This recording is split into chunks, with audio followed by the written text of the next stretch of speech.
మాన్షి పుట్టాలి అంటే ట్యాక్స్, బ్రతకాలి అంటే ట్యాక్స్, చవలి అంటే ట్యాక్స్. అందరికీ నమస్కారం. పన్నులు ఈ మాట వినగానే మనకేం గుర్తొస్తుంది? బహుశా మన జీతం, ఖర్చులు. కరెక్ట్ కదా? కాని ఇటీవల పార్లమెంట్లో ఒక స్పీచ్ జరిగింది.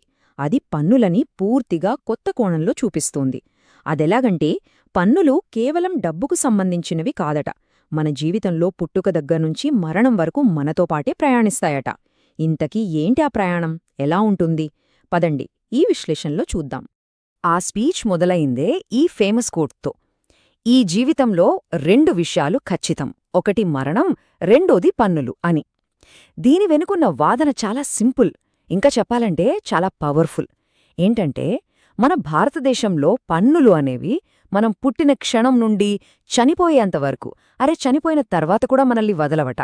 ఒక రకంగా మన నీడలాంటివి అన్నమాట. సో ఈ వాదనలో ఎంత నిజముందో తెలుసుకోవాలంటే మనమేం చేయాలి? ఒక సగటు భారతీయుడి జీవిత ప్రయాణంలోకి వెళ్ళిపోవాలి. పుట్టినప్పట్నుంచి మొదలుపెట్టి జీవితంలోని ఒక్కో దశలో పన్నులు ఎలా మనతో కలిసి నడుస్తాయో స్టెప్ బై స్టెప్ చూద్దాం. ఖచ్చితంగా ఇదొక ఇంట్రెస్టింగ్ జర్నీ అవ్వబోతోంది. సరే, మరి ఈ ప్రయాణంలో మొదటి స్టాప్ బాల్యం. అంటే పుట్టినప్పట్నుంచి స్కూల్ రోజుల వరకు. ఇక్కడే అసలు విషయమేంటంటే, ఒక పిల్లాడికి అసలు పన్ను అనే మాట కూడా తెలియకముందే వాళ్ళకి ట్యాక్సులతో బంధం మొదలవుతుందని ఆ స్పీచ్లో గట్టిగా వాదించారు. ఇది వింటే కొంచెం ఆశ్చర్యంగా అనిపించోచ్చు, కానీ ఆ ప్రసంగం ప్రకారం ఒక బేబీ కళ్ళు తెరవకముందే వాళ్ల ట్యాక్స్ జర్నీ మొదలైపోతుందట. ఉదాహరణలు చూస్తే మీకే అర్థమవుతుంది. పుట్టగానే వేసే వ్యాక్సిన్ల మీద 5% జీఎస్టీ, పుట్టిన హాస్పిటల్ రూమ్ రెంట్ గనక 5,000 దాటితే దానిమీద ఇంకో 5% జీఎస్టీ. ఇక బేబీ ఫుడ్, డైపర్లు, ఆడుకునే బొమ్మలు, ఇలా ఒకటేమిటి ప్రతిదానిమీద జీఎస్టీ ఉంటుందని క్లియర్గా చెప్పారు. సరే, కొంచెం పెరిగి స్కూల్కి వెళ్లే వయసొచ్చింది. ఇక్కడా కథ కొనసాగుతుంది.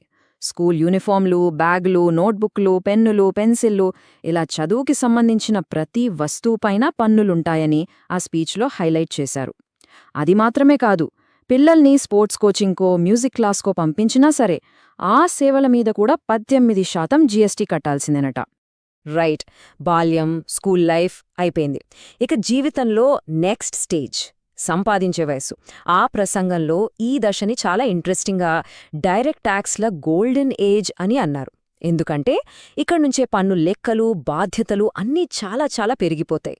ఒక వ్యక్తి ఉద్యోగంలో చేరి సంపాదించడం మొదలుపెట్టగానే వాళ్ల ట్యాక్స్ ప్రపంచం ఒక్కసారిగా పెద్దదైపోతుంది.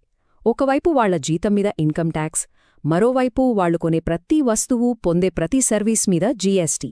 ఇవి కాకుండా వాళ్లు కొనే ఇల్లు, బండి, చేసే ఇన్వెస్ట్మెంట్లు, ఇలా అన్నింటిమీద రకరకాల పన్నులు యాడవుతూనే ఉంటాయి. ఇక జీవితంలో జరిగే పెద్ద పెద్ద మైలురాళ్ళు అంటే కారు కొనడం, ఇల్లు కట్టుకోవడం, పెళ్లి చేసుకోవడం, ఇవన్నీ కూడా పన్నులతో ముడిపడి ఉంటాయని ఆ స్పీచ్ గట్టిగా చెబుతుంది. ఉదాహరణకు, ఒక కారు కొన్నారనుకోండి, GST, road tax, petrol diesel మీద ట్యాక్సులు, టోల్ ఫీజులు. ఒక ఇల్లు కొంటే స్టాంప్ డ్యూటీ, సిమెంట్ ఇటుకల మీద జీఎస్టీ, ఆ తర్వాత ఏటా కట్టే ప్రాపర్టీ ట్యాక్స్. ఇక పెళ్లి సంగతైతే సరి, ఫంక్షన్ హాల్ నుంచి క్యాటరింగ్, బట్టలు, నగలు, ప్రతి దానిపైన జీఎస్టీ ఉంటుందని అందులో చెప్పారు. సో జీవితంలో సంపాదన, పెళ్లి, పిల్లలు, ఈ దశలన్నీ దాటి చివరి అంకానికి వద్దాం. చాలామంది రిటైర్మెంట్ తర్వాత పన్నుల గోల ఉండదనుకుంటారు. కానీ ఆ ప్రసంగంలోని వాదన ప్రకారం ట్యాక్స్ బాధ్యతలు రిటైర్మెంట్ తర్వాత కూడా, చివరికి మరణం తర్వాత కూడా కంటిన్యూ అవుతాయట. వినడానికి కాస్త కఠినంగా ఉన్నా ఇది వాస్తవమని ఆ ప్రసంగం చెబుతుంది. రిటైర్ అయ్యాక వచ్చే పెన్షన్, వడ్డీ ఆదాయం మీద పన్ను ఉంటుంది. ఇక మందులు, హాస్పిటల్ బిల్లుల మీద జీఎస్టీ, ఒకవేళ వీలునామా రాస్తే దానికయ్యే లీగల్ ఫీజు మీద కూడా జీఎస్టీ. మరణం తర్వాత కూడా ఈ కథ ఆగదు. అంత్యక్రియలకు వాడే నెయ్యి, గంధపు చెక్క లాంటి వాటిమీద జీఎస్టీ. పేపర్లో వేయించే సంస్మరణ ప్రకటనల మీద 5% జీఎస్టీ. ఆఖరికి ఆస్తిని వారసుల పేరుమీదకి మార్చాలన్నా సరే దానిమీద డ్యూటీ లేదా సెస్ కట్టాల్సిందని వాళ్లు వాదించారు. పుట్టుక నుంచి చావు వరకు, ఆ తర్వాత కూడా ఇలా జీవితాంతం పన్నులు కట్టిన తర్వాత ఒక పౌరుడుగా మనకు తిరిగి ఏం వస్తోంది? ఆ ప్రసంగంలో అడిగిన ఈ ప్రశ్నతో ఈ మొత్తం చర్చ ఒక వ్యక్తిగత ప్రయాణం నుంచి ఒక పెద్ద ఆర్థిక వాదన వైపు టర్న్ తీసుకుంటుంది. ఇది మొత్తం డిస్కషన్లోనే చాలా కీలకమైన పాయింట్. ఇక చూడండి, ఆ స్పీచ్లోనే ఇది చాలా ఘాటైన విమర్శ. ఒకవైపు మనం కట్టే పన్నులు, మరోవైపు మనకు అందుతున్న ప్రభుత్వ సేవలు. ఈ రెండింటినీ పోలుస్తూ వాళ్లేం చెప్పారంటే, మనం అభివృద్ధి చెందిన దేశాల రేంజ్లో పన్నులు కడుతున్నాం, కానీ మనకు తిరిగి వచ్చే సర్వీసులు మాత్రం సబ్ సహారన్ ఆఫ్రికా దేశాల స్థాయిలో ఉంటున్నాయి. ఇది చాలా సూటిగా చేసిన విమర్శ. సరే, ఈ వ్యక్తిగత పన్నుల ప్రయాణం, సేవల నాణ్యత ఇవన్నీ చూశాం కదా. ఇప్పుడు ఫైనల్ సెక్షన్కొచ్చేశాం. అసలు ఈ పన్నుల విధానం వల్ల మన ఎకానమీ మీద ఎలాంటి ప్రభావం పడుతోందని ఆ స్పీచ్లో చెప్పారో చూద్దాం. ఆ ప్రసంగంలో ఒక విషవలయం గురించి మాట్లాడారు. అదెలా పనిచేస్తుందంటే, ఫస్ట్, పన్నులు ఎక్కువగా ఉండటం వల్ల ప్రజల చేతుల్లో ఖర్చు పెట్టడానికి డబ్బులు తగ్గుతాయి. చేతిలో డబ్బు తక్కువగా ఉన్నప్పుడు సహజంగానే కొనుగోళ్లు తగ్గిపోతాయి. అంటే కన్జంప్షన్ పడిపోతుంది. జనం కొనడం మానేస్తే ఏమవుతుంది? వస్తువులకి డిమాండ్ ఉండదు. డిమాండ్ లేనప్పుడు కంపెనీలు ఉత్పత్తిని తగ్గిస్తాయి. ఇదంతా కలిసి చివరికి దేశ ఆర్థిక వ్యవస్థనే నెమ్మదింపజేస్తుందని వారి వాదన.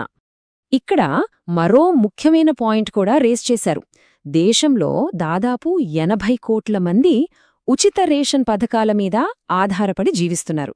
అయితే పేద ధనిక అనే తేడా లేకుండా వాళ్లతో సహా ప్రతి ఒక్కరూ ఉప్పు, పప్పు లాంటి రోజువారీ వస్తువుల మీద జీఎస్టీ కడుతున్నారని హైలైట్ చేశారు. అంటే జీఎస్టీ అనేది సమాజంలో అందరి మీద భారం మోపుతోందని చెప్పడమే దీని వెనకున్న ఉద్దేశం. సో మొత్తం మీద ఈ ప్రసంగం మనల్ని ఒకే ఒక్క పెద్ద ప్రశ్న దగ్గర వదిలేసి వెళ్తుంది. అదేంటంటే, మనం కడుతున్న ఈ పన్నులు మన ఆర్థిక వ్యవస్థని బలోపేతం చేస్తున్నాయా, లేక దాన్ని తినేస్తున్నాయా? ఈ స్పీచ్లో వినిపించిన వాదనల్ని బట్టి చూస్తే ఇది ఖచ్చితంగా మనం తీవ్రంగా ఆలోచించాల్సిన విషయమే.